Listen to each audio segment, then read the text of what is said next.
de formalizar a 14 personas del caso Procultura. Alberto Larraín era director de la Corporación de Desarrollo del Gobierno Regional. No voten por quien llama a esperar. Nosotros seguimos en Se Tenía que Decir con Álvaro Velorio, que nos acompaña el día de hoy, con Chijón Ley, por supuesto. Hemos estado conversando desde la semana que estaba marcada por la irrupción de Matei, el tema de la discusión de la lista única, cómo se va a distribuir el tema de los candidatos, lista única en el oficialismo, lista única en la oposición, pero también el día miércoles el fiscal Patricio Cooper le dio una entrevista a la Radio Duna en la mañana. Duna, sí. Y él lanzó una bomba que ha generado, insisto, muchos comentarios en las últimas horas, que tiene que ver con esta intención que él tenía, que confiesa, de formalizar a 14 personas del caso Procultura, y que no se pudo hacer porque el fiscal Valencia le quita el caso. A ver, Sí. más que intención, una decisión. Sí. Ya, la fiscalía de Cooper la tenía ya decidido, estaban los fundamentos, estaba todo, y por supuesto la instancia superior ya lo sabía, porque estas cosas no se hacen en secreto. No, le había avisado al fiscal nacional. Bueno, O sea, yo lo que escuché, que en el fondo, que a lo mejor el fiscal no sabía, pero lo que sí sabía era la unidad especializada, que tenía la misión de empujar este tema de las ¿y formalizaciones. tú crees que la unidad especializada se manda sola? Bueno, uno, Perdón. o sea, uno presume que Valencia Sí, sabía. Sí. ¿Te fijas? Quizás sabía José Roa, que es cuñado del Ministerio del Interior. Bueno, y uno se pregunta, Álvaro, muchas cosas, porque esta semana se cumplieron 2 años del caso Procultura, no hay ningún formalizado. Que Cooper diga, estuve a punto de formalizar a 14 personas y no Incluido Alberto Larraín. incluido Alberto que fue lo que Larraín, dijo. no dice, bueno, estamos en tierra de nadie, porque o sea, ustedes han tenido, a través del Consejo Regional Metropolitano, que hacer una presentación al Tribunal Calificador de Elecciones para solicitar la destitución de Claudio Rego por el caso Procultura y por 16 cargos más. Pero lo de Procultura es realmente incomprensible. O sea, o sea, que Alberto Larraín siga haciendo historias en Instagram es una cosa que irrita, digamos. No, hay dos cosas. Uno, causaría Alberto Larraín comentando series en Instagram. Pero solo para que los que nos ven se acuerden, les voy a comentar solo la lista que hay en el gobierno regional. Alberto Larraín era director de la Corporación de Desarrollo del Gobierno Regional, nombrado... tenía un cargo tenía un adentro. cargo interno. Era ya. de honorem, como si eso importara, pero finalmente era director de la corporación. Le asignan un proyecto en tema de salud mental por 1.600 millones y se aprueba y se abrazan y están los videos disponibles, los invito a verlos. Hubo lágrimas. Sí, por favor vean a quién abraza y cómo votan. Y después de eso le pasan los 1.600 millones en un proyecto de 2 años en un cheque. Cosa que yo lo encuentro bastante extraño, porque si uno hace un proyecto te pasan la plata medio a mes. Alberto Larraín toma ese cheque, lo pone en fondos mutuos, o sea, se pone a especular con fondos públicos, se empieza a pagar él un sueldo de 1,5 millones, le financia, presuntamente, le financia la campaña a su pareja, el candidato a alcalde por el Frente Amplio de Limache, y además se establece que con esa plata, con la de Procultura, viajaba a Isla de Pascua en business, donde llevaba más a la nana para que le cuidara a los niños. Y después de eso, después de 2 años, cosas que están documentadas, que está en la información, que habían funcionarios falsos, Gabriel Prado, que había entrado otra, no ha pasado nada. ¿Cuál fue la respuesta del gobierno regional? Uno, que todo esto, que la plata que no hay, es culpa de la aseguradora. No efectivamente del tipo que se robó los 1.600 millones y que desapareció. Y 2, porque estos son 2 temas. Ese tema, que efectivamente los 1.600 millones que se le pasaron de forma directa, la falta de control y otro, a alguien que había un evidente conflicto de interés, porque era director de la corporación. Eso es una de las causales, de las 17 causales. Pero la segunda también tiene que ver sobre cómo el gobierno regional no nos entrega la información. ¿Y a qué me refiero? Nosotros hicimos una sesión especial donde levantamos el punto sobre el tema de Procultura, sobre el informe. Y enviamos un oficio preguntando, oye, ¿qué pasó con este funcionario? ¿Dónde está la acta? ¿Dónde está la información? ¿Por qué se trabajó con él? Y otro. Todas las respuestas que nos entregaron oficialmente es que el gobernador lo dijo en un discurso. Esa es la fiscalización que plantea el gobierno regional con respecto al tema de Procultura. Es que el gobernador lo dijo en un discurso. Increíble. Entonces, claramente Increíble. nosotros dijimos, después de eso, oye, o sea, en verdad, primero nos está faltando el respeto. Y segundo, ¿por qué lo que dice el gobernador yo no puedo validarlo con un documento, un acta o algo adicional? Y es porque o no lo tienen o porque no lo quieren entregar. Y lo mismo te pasa con las actas, con otras condiciones. Entonces nosotros también, una de las razones por ejemplo al Trisel, porque no nos entregan. Y finalmente, nosotros pedimos reunión al fiscal nacional. Como bancada UDI por este grave perjuicio y por toda esta corrupción que hay asociado a Procultura en el gobierno regional. Nos derivó al fiscal anticorrupción, que está perfecto. Y nosotros, el punto número 1, 2 años. ¿Cuánto más tenemos que esperar? Dijo, efectivamente, con el cambio fiscal y otro, entregan información, y le entregamos la información, le hicimos una petición oficial de que este caso pueda tomar ciertas medidas para empezar a formalizar. A mí me hubiera encantado que Cooper hubiera dicho si entre los 14 había personas del gobierno regional, porque es una decisión muy relevante. Pero, y eso es un poco lo que yo he tenido tanta diferencia y me ha dado tanta rabia cuando preguntan es que hay que esperar. ¿Hay que esperar qué? Si es tan evidente, está en los informes de Contraloría, están las condiciones, está la Fiscalía. ¿Cómo la pega del Consejo Regional y de los consejeros es fiscalizar? ¿Esperar aquí hasta cuándo? Si la gente está muy molesta de la impunidad y de la falta de acción. Entonces yo ahí también hago un llamado a la acción, tanto a las autoridades que están relacionadas al tema y también a la ciudadanía. No voten por quien llama a esperar, sino voten a que hagan acciones que, por supuesto, dentro de un debido proceso. Pero echen una mirada y miren quiénes están defendiendo o quiénes están buscando dilatar el caso de Procultura y quiénes están buscando la acción. Mira, lo que dice Álvaro es bien relevante Sí, porque los 2 años están ahí.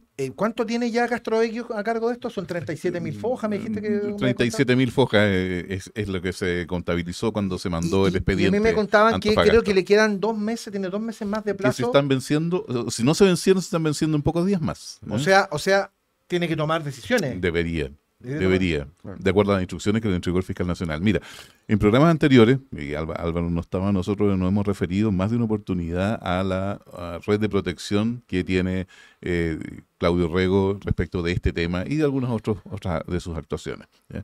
Quizás porque haya gente que lo vea como una figura consular, quizás porque, por supuesto, tiene una cantidad de relaciones familiares y de amistad de personas muy importantes, pero el punto está en que ese tipo de acciones y ese tipo de situaciones le hacen muy mal, primero al Estado de Derecho, segundo a la concepción de la democracia, ¿ya? Y también genera nuevamente la razonable ira de sentir de que hay personas que están absolutamente privilegiadas y que están por encima de la ley. Y eso no debe ser. Sí, ahora, Orrego en su reacción, la primera reacción, cuando entra el informe al Trisel, que además contrata, no sé, abogados como Patricio Zapata. Sí. Miles de millones de pesos ahí. Sí, bueno, en fin. Por lo menos cientos de millones. Hay Bueno, ahí. me alegra mucho que el gobernador tenga el dinero suficiente para ¿No es poder cierto? pagar esa Lamentablemente no es asesoría, así, te lo adelanto. esa Pero bueno. asesoría jurídica. Pero bueno, la reacción de Orrego, la frase que quedó es, bueno, si quieren el cargo de gobernador, que lo ganen con votos. Yo siempre he tenido una duda.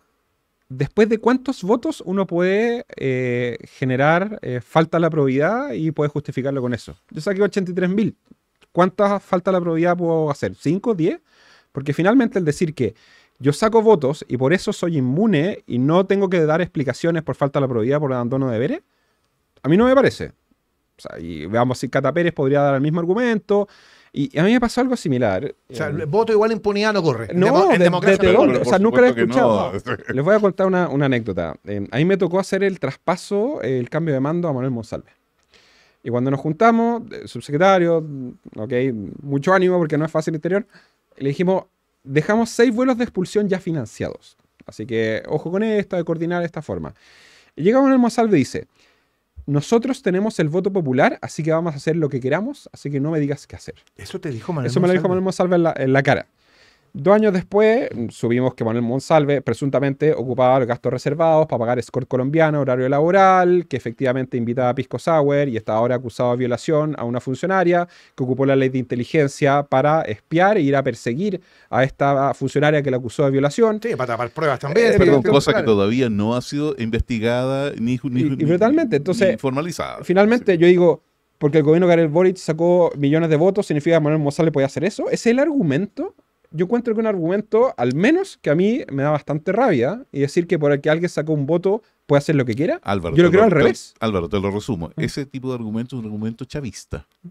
Claramente, porque en su momento el propio Chávez dijo, mira, nosotros tenemos el respaldo del pueblo y porque tenemos el respaldo del pueblo vamos con la revolución bolivariana y bla, bla, bla. ¿Ya? No, ese es un muy mal argumento. No, Pésimo. y además el gobernador también habló sin haber leído los informes, sin haber leído la respuesta, tenía algunos borradores, cosas que no eran efectivamente lo que se presentó.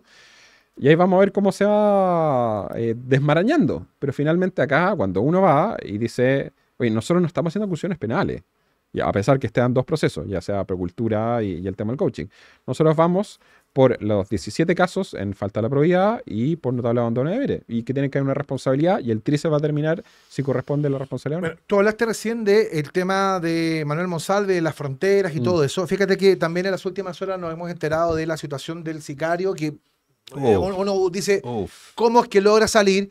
Y nos enteramos el miércoles de que en el fondo se interrogó a la jueza Rodríguez en calidad de imputada por prevaricación culposa. Explícame a la gente qué es prevaricación culposa primero, que no sé si tiene que ver con un... a ver cómo decirlo elegantemente, se le pasó.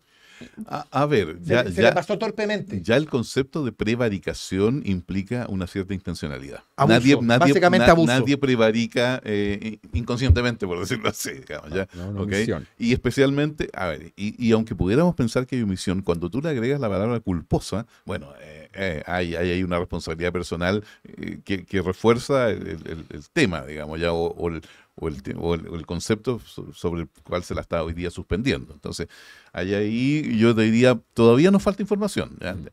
Varios tenemos sospechas y algunos tenemos algún cierto nivel de información adicional respecto a la conducta de Gendarmería. Pero esta es una cadena. A ver, cuando tratan de zafar, todos le echan la culpa a los demás. Digamos que Gendarmería es inocente, la jueza es inocente, la funcionaria es inocente. A ver, antes de estar achacando culpabilidades, formalmente, lo que corresponde es que se termine de hacer esa investigación. Yo creo que ha causado tanto impacto que pienso que no va a ser cosa de muchos días en que sepamos efectivamente qué fue lo que pasó. ¿Qué fue lo que pasó? ¿Cuál es la cadena de hechos, ¿verdad?, que llevaron a que el sicario, y precisamente a que este sicario, porque no es cualquiera de los tres, digamos, este sicario saliera libre? A ver, primero yo soy bien defensor del principio de Jalón. No sé si conocen el principio de Jalón. No, yo conozco no tengo otros principios, si no te gustan, tengo otros. El principio de El de Jalón Groucho Marx. dice que no necesariamente hay que asignar a la maldad lo que puede ser explicado por la estupidez. Habiendo trabajado muchos años en el sector público, uno entiende por qué eso. Al final, igual hay responsabilidades cuando uno se equivoca. Entonces, y uno dice, cuando la jueza hace el oficio, ¿no le hizo ruido que en vez de hacer un solo oficio para corregir el nombre, deje sin efecto y deje libre a alguien y después haga otro con otro nombre? O sea, desde la lógica... Es muy raro, desde la lógica de eficiencia. O sea, oye, yo te voy a mandar dos mails, uno diciendo, estaba mal, y otro mail. Lo que estaba bien es, no, escribís todo en una parte nomás. Entonces, ahí no tiene mucho sentido el procedimiento. Jaime Gajardo, otra persona que está gratis a cargo de un ministerio, porque este tipo debería estar completamente afuera. El ministro de Justicia, sí. Así es. Bueno, dato rosa, Jaime Gajardo fue el abogado que patrocinó, junto con Patricio Zapata, el escrito para evitar promulgar la ley de migraciones. Son antiexpulsiones y otros. Y a mí me pasó... que terminó en el Tribunal Constitucional, ¿no? Efectivamente. Claro. Fueron 14 puntos. Que Boris dijo que no lo había firmado y lo había firmado. Y lo firmó. Sí. 14 puntos, entre los cuales los 13 era garantizar el voto a los extranjeros con menos arraigo. Sí, no, sí son muy patús. Pero a mí también me pasó muchas veces, y nosotros íbamos a la Corte, y especialmente la segunda Corte, en la Suprema, donde, por ejemplo, nos ponían problemas para expulsar a narcos condenados por traficar cientos de droga y armas, y la explicación era, me acuerdo la que más me marcó, que tenía un primo en Chile. Y por eso no lo podíamos expulsar. O sea, ese es su nivel de arraigo, por decirlo así. Entonces, yo, justicia, e incluso también el tema de la Corte Suprema, yo creo que hay temas que hay que claramente investigar. Y hay temas muy raros en Gendarmería y en el Poder Judicial. Bueno, a propósito de lo que hablábamos respecto del narco y la sospecha que hay respecto de toda esta cadena, ¿no?, de narcos, sicarios, de gente que está dando vueltas, también esta semana el revuelo lo pone arriba el arquitecto Alejandro Aravena cuando dice que la reconstrucción de Viña del Mar, la reconstrucción informal, está dada básicamente por el apoyo de narco. Y la frase más brutal es cuando dice, bueno, que andaban voceando en la calle, si ustedes no aceptan esto y aceptan lo del Estado, nosotros les vamos a ir a quemar lo del Estado. Entonces, hemos llegado a un punto, bueno, esto se metió en la fiscalía, los diputados están exigiendo cosas, alguien me dijo, mira, esto es un volador de luces de Ripamonti para intentar desviar las razones de la falta del no cumplimiento. Pero que ya se haya instalado el tema es una circunstancia digna de ser investigada. A ver, muy colombiano esto. Es muy colombiano, pero además yo creo que nosotros tenemos formalmente una idea no tan precisa de cuánto ha penetrado el narco en ciertos sectores del país. Si bien es cierto que no somos México, que no somos Colombia, Sinaloa, ni ninguna de estos lugares que en su momento realmente ya llegaron a postularse a la política directamente, pero sí tenemos un esfuerzo importante de ciertos grupos del crimen organizado, narcotraficantes, para apropiarse de varias cosas. En primer lugar, asegurar la salida y el corredor de salida de droga de Chile.